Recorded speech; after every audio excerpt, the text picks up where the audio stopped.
தமிழக அரசியல் களம் தற்போது ஒரு மிகப்பெரிய எதிர்பார்ப்பில் உறைந்து போயிருக்கிறது. குறிப்பாக முதலமைச்சர் விஜய் அவர்களின் தலைமையிலான ஆட்சி அமைந்த பிறகு தமிழக அரசியலில் பல்வேறு அதிரடி மாற்றங்கள் ஒவ்வொரு நாளும் நிகழ்ந்து வருகின்றன. இந்த பரபரப்பான சூழ்நிலையில்தான் திரைத்துறையில் நடன இயக்குனரான நடிகராக, இயக்குனராகவும் எல்லாவற்றிற்கும் மேலாக ஒரு மாபெரும் சமூக சேவகராக மக்கள் மனதில் ஆழமான இடம் பிடித்த ராகவா லாரன்ஸ் அவர்களின் அரசியல் பிரவேசம் குறித்த செய்திகள் இப்பொழுது காட்டுத்தீ போல பரவி வருகின்றன. ஜூன் 11ஆம் தேதி தனது அரசியல் நிலைப்பாடு குறித்து ஒரு மிக முக்கியமான முடிவை அவர் அறிவிக்க இருந்தார். ஆனால் தமிழ் திரையுலகின் இமாலயமாக திகழ்ந்த இயக்குனர் இமயம் பாரதிராஜா அவர்களின் திடீர் மறைவு அனைவரின் மீளா துயரத்தில் ஆழ்த்தியுள்ளது. இந்த சோகமான சூழ்நிலையில் தனது ஆசானாகவும் தமிழ் சினிமாவின் அடையாளமாகவும் திகழ்ந்த பாரதிராஜா அவர்களின் மறைவுக்கு அஞ்சலி செலுத்தும் விதமாக ராகவா லாரன்ஸ் தனது அரசியல் அறிவிப்பை ஜூன் 12ஆம் தேதிக்கு ஒத்திவைத்துள்ளார். நாளை மறுநாள் காலை 10 மணிக்கு அவர் என்ன சொல்லப் போகிறார் என்பதுதான் இப்பொழுது ஒட்டுமொத்த தமிழகத்தின் மில்லியன் டாலர் கேள்வியாக உருவெடுத்துள்ளது. அவர் யாருடன் கைகோர்க்கப் போகிறார் என்பதுதான் அரசியல் வட்டாரங்களில் அனல் பறக்கும் விவாதமாக மாறியுள்ளது. முதலமைச்சர் விஜய் தலைமையிலான தமிழக வெற்றி கழகத்திலா அல்லது அண்ணாமலை அவர்களுடனா என எதிர்பார்ப்பு எகிறியுள்ளது. ராகவா லாரன்ஸ் எடுக்கப் போகும் இந்த முடிவு வரவிருக்கும் திருச்சி கிழக்கு தொகுதி இடைத்தேர்தலில் ஒரு மிகப்பெரிய அதிர்வலையை ஏற்படுத்தும் என்று அரசியல் நிபுணர்கள் கருதுகிறார்கள். ஒரு பக்கம் முதலமைச்சர் விஜய் அவர்கள் திருச்சி கூட்டத்தின் மூலம் தனது அடுத்த கட்ட அரசியல் நகர்வுகளை மிக பிரமாண்டமாக முன்னெடுத்து வருகிறார். ஊழலுக்கு எதிராக அதிரடி நடவடிக்கைகள், டாஸ்மாக் கடைகளை படிப்படியாக மூடும் திட்டங்கள் மற்றும் ஊழல் முறைகேடுகளை தடுத்து நிறுத்தி என மக்கள் மத்தியில் பெரும் வரவேற்பை பெற்றுள்ள விஜய் அவர்களின் கருத்தை வலுப்படுத்த ராகவா லாரன்ஸ் இணையலாம் என்ற எதிர்பார்ப்பு வலுவாக நிலவுகிறது. ராகவா லாரன்ஸ் மற்றும் விஜய் ஆகிய இருவருக்குமே ஒரு மிகப்பெரிய பொதுவான ஒற்றுமை இருக்கிறது. இருவருமே தங்களது ரசிகர்களை வெறும் சினிமா கொண்டாட்டங்களுக்காக மட்டுமே பயன்படுத்தாமல் ஒரு மாபெரும் சமூக சேவை மையமாக மாற்றி பல வருடங்களாக ஏழை எளிய மக்களுக்கு எண்ணற்ற உதவிகளை களத்தில் இறங்கி செய்து வருகிறார்கள். விஜய் அவர்கள் முழுநேர அரசியலுக்கு வருவதற்கு முன்பே கல்வி விருதுகள், மருத்துவ உதவிகள் என நேரடியாக மக்களுக்கு உதவி செய்தது போலவே ராகவா லாரன்ஸ் அவர்களும் பல 100 குழந்தைகளின் இதய அறுவை சிகிச்சைக்கு நிதி உதவி செய்துள்ளார். ஆதரவற்றோருக்கு முதியோர் இல்லங்களை பல ஆண்டுகளாக எந்த ஒரு விளம்பரமும் இல்லாமல் நடத்தி வருகிறார். இருவரின் கொள்கைகளும் அடித்தட்டு மக்கள் மீதான சமூக அக்கறையும் ஒரே நேர்கோட்டில் பயணிப்பதால் அவர் விஜயின் தமிழக வெற்றி கழகத்தில் இணைவது மிகவும் இயற்கையான ஒரு அரசியல் நகர்வாகவே பார்க்கப்படுகிறது. திரைத்துறையில் விஜய் அவர்கள் உச்சத்தில் இருந்த காலகட்டத்தில் லாரன்ஸ் அவர்கள் நடன இயக்குனராகவும் நடிகராகவும் அவருடன் இணைந்து பணியாற்றிய ஆழமான அனுபவங்கள் உண்டு. அந்த பழைய ஆத்மார்த்தமான நட்பு இப்பொழுது அரசியல் தளத்திலும் தொடர்ந்தால் தமிழக வெற்றி கழகத்திற்கு அது அமைப்பு ரீதியாகவும் மக்கள் செல்வாக்கு ரீதியாகவும் ஒரு மிகப்பெரிய பலத்தை கொடுக்கும். மறுபக்கம் அண்ணாமலை அவர்கள் தமிழக அரசியல் ஒரு புதிய புயலை கிளப்பியுள்ளார். தனது அரசியல் பாதையில் ஒரு புதிய இயக்கத்தை, ஒரு புதிய சித்தாந்தத்தை அவர் முன்னெடுத்து வரும் இந்த காலகட்டத்தில் அவருக்கு ராகவா லாரன்ஸ் போன்ற மாபெரும் மக்கள் செல்வாக்குள்ள மனிதநேய முகத்தின் ஆதரவு மிகப்பெரிய அரசியல் இமேஜை கொடுக்கும். அண்ணாமலையின் அதிரடி அரசியல் யுகங்களை ராகவா லாரன்ஸ் அடித்தட்டு மக்களான உணர்வுபூர்வமான நேரடி தொடர்புக்கும் இடையே ஒரு கூட்டணி உருவானால் அது தமிழக அரசியல் களத்தில் ஒரு புதிய துருவத்தை உருவாக்கும் என்று சில அரசியல் விமர்சகர்கள் கணிக்கிறார்கள். ஆனால் ராகவா லாரன்ஸ் அவர்களின் சமீபத்திய அரசியல் பார்வைகளை உற்று நோக்கினால் அவர் எந்த பக்கம் சாய அதிக வாய்ப்பு உள்ளது என்பதை நாம் கூர்ந்து கவனிக்க வேண்டும். ஒரு தலைவனை தேர்ந்தெடுப்பதில் லாரன்ஸ் எப்பொழுதுமே மக்களின் மனநிலையை பிரதிபலிக்கும் நபராக இருந்து வருகிறார். திருச்சி கிழக்கு தொகுதி இடைத்தேர்தல் மிக வேகமாக நெருங்கி வரும் வேளையில் அங்கு யாரை களமிறக்குவது என்பது குறித்து ஆளுங்கட்சியும் எதிர்க்கட்சியும் தீவிரமாக யூகம் வகுத்து வருகின்றனர். முதலில் நடிகை திரிஷா அவர்கள் அந்த தொகுதியில் வேட்பாளராக களமிறங்க போவதாக சில வதந்திகள் சமூக வலைத்தளங்களில் பரவலாக உலா வந்தனர். ஆனால் இப்பொழுது ராகவா லாரன்ஸ் அவர்களின் பெயர் அந்த இடத்திற்கு மிக வலுவாக அடிபடுகிறது. முதலமைச்சர் விஜய் அவர்கள் ராகவா லாரன்ஸ் அவர்களை திருச்சி கிழக்கு தொகுதியில் வேட்பாளராக நிறுத்தி ஒரு மாபெரும் வரலாற்று வெற்றியை பதிவு செய்ய திட்டமிடுகிறாரா என்ற கேள்வியும் எழுகிறது. லாரன்ஸ் அவர்களுக்கு திருச்சி மண்டலத்தில் உள்ள இளைஞர் மற்றும் உழைக்கும் வர்க்கத்து மக்கள் மத்தியில் ஒரு மிகப்பெரிய கதாநாயகன் என்ற பின்பம் உள்ளது. அவரது திரைப்படங்கள் சென்றுள்ள மாபெரும் வரவேற்பை விட அவர் தனது அறக்கட்டளைகள் மூலம் செய்த பல உதவிகளால் அவர் பெற்ற அன்பு, மரியாதையும் அந்த மக்கள் மத்தியில் மிக அதிகம். எனவே அவர் இடைத்தேர்தலில் நின்றால் அது எதிரணிக்கும் கற்பனைக்கு செய்து கொள்ள முடியாத அளவுக்கு மிகப்பெரிய சவாலாக அமையும் என்பதில் எல்லளவும் சந்தேகம் இல்லை.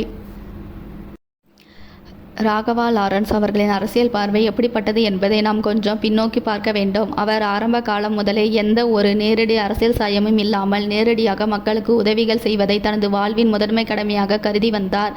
ஜல்லிக்கட்டு போராட்டத்தின் போது மெரினா கடற்கரையில் அவர் இளைஞர்களுக்கு ஆதரவாக தோளோடு தோள் நின்ற விதமும், கஜா புயல், சென்னை வெள்ளம் போன்ற கொடிய இயற்கை பேரிடர்களின் போது களத்தில் இறங்கி இரவு பகலாக அவர் பணியாற்றிய விதமும் அவரது அரசியல் சார்பற்ற மாசற்ற மனிதநேயத்தை ஒட்டுமொத்த தமிழகத்திற்கும் காட்டியது. ஆனால் தற்போது உள்ள வேகமான அரசியல் சூழ்நிலையில் நேரடியாக ஒரு அதிகார மையத்தில் ஒரு அங்கமாக மாறினால் தன்னால் இன்னும் பல லட்சம் மக்களுக்கு எந்த ஒரு தடையும் இன்றி உதவ முடியும் என்று அவர் ஆழமாக நம்புவதாக தெரிகிறது. ஒரு தனி மனிதனாக தனது சொந்த உழைப்பில் செய்யும் உதவிகளை விட ஒரு அரசாங்கத்தின் அங்கமாகவோ அல்லது ஒரு வலுவான ஆளுங்கட்சியின் அதிகாரமிக்க பிரதிநிதியாகவோ மாறுபடும் போது ஒட்டுமொத்த சமூகத்தின் கட்டமைப்பையே மாற்றியமைக்க முடியும் என்ற தெளிவான சிந்தனைக்கு அவர் வந்திருக்கலாம். இப்பொழுது நாம் ஜூன் 12ஆம் தேதி நடக்கப்போகும் அந்த வரலாற்று சிறப்புமிக்க அறிவிப்பை பற்றி மிக விரிவாக அலசுவோம். லாகவா லாரன்ஸ் அவர்கள் வெறுமனே ஒரு அரசியல் கட்சியில் இன்று முதல் இணைகிறேன் என்று மட்டும் சம்பிரதாயமாக சொல்லப்போவதில்லை.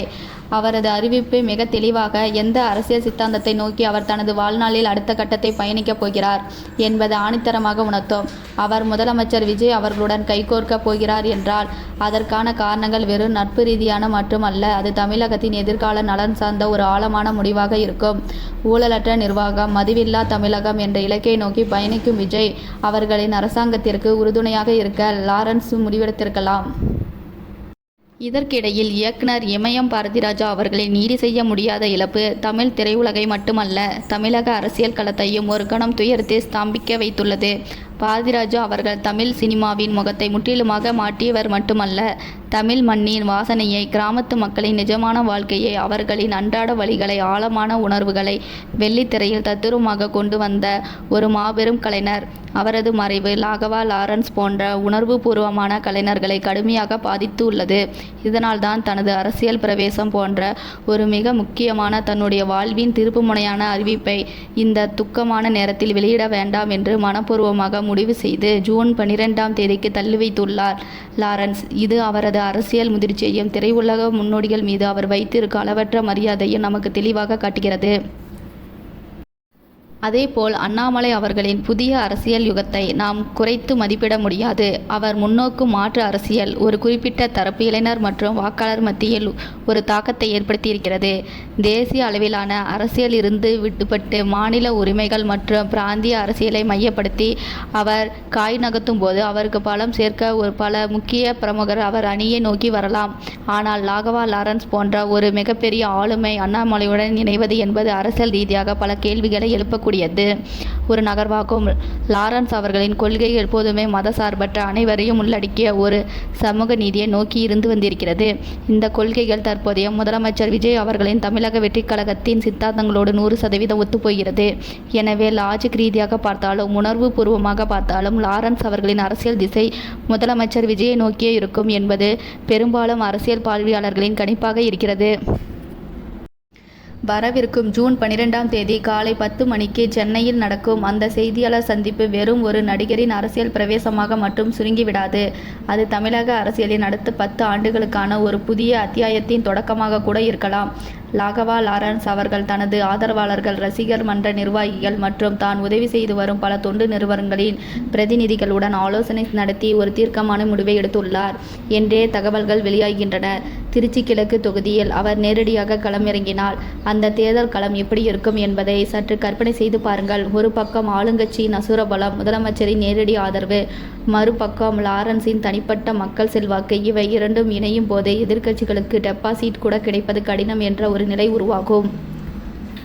ஒருவேளை அவர் தேர்தலில் நிற்காமல் கட்சியில் ஒரு முக்கிய பொறுப்பை ஏற்றுக்கொண்டு தமிழகம் முழுவதும் சுற்றுப்பயணம் செய்து முதலமைச்சர் விஜய் அவர்களின் அரசின் சாதனைகளை, திட்டவட்டங்களை மூடை முடுக்குக்கெல்லாம் கொண்டு சேர்க்கும் ஒரு பிரச்சார பீரங்கியாக செயல்படவும் வாய்ப்புகள் உள்ளன. இளைஞர்களிடம் அவருக்கு இருக்கும் அந்த ஈர்ப்பு, சமூக வலைதளங்களில் அவர் வீடியோக்களுக்கு கிடைக்கும் லட்சக்கணக்கான பார்வைகள், இதையெல்லாம் கருத்தில் கொண்டு கட்சியில் அவருக்கு மிக உயர்ந்த ஒரு பொறுப்பு காத்து இருக்கிறது என்றே சொல்லலாம். எது எப்படி இருந்தாலும் தனது ஆசான் பாரதி ராஜாதிராஜா அவர்களின் பிரிவால் வாடும் அவர் அந்த துயரத்திலிருந்து மீண்டு தமிழக மக்களின் நலனுக்காக ஒரு உறுதியான வரலாற்று முக்கியத்துவம் வாய்ந்த முடிவை நாளை மறுநாள் அறிவிப்பார். விஜயா, அண்ணாமலையா அல்லது வேறு ஏதேனும் அதிரடி முடிவா என்ற அனைத்து கேள்விகளுக்கும் ஊடகங்களுக்கும் ஜூன் 12 காலை 10 மணிக்கு நிரந்தர விடை கிடைத்துவிடும். அதுவரை தமிழக அரசியல் களம் இந்த உச்சக்கட்ட பரபரப்பிலேயே சுழன்று கொண்டிருக்கும் என்பதில் எந்த சந்தேகமும் இல்லை.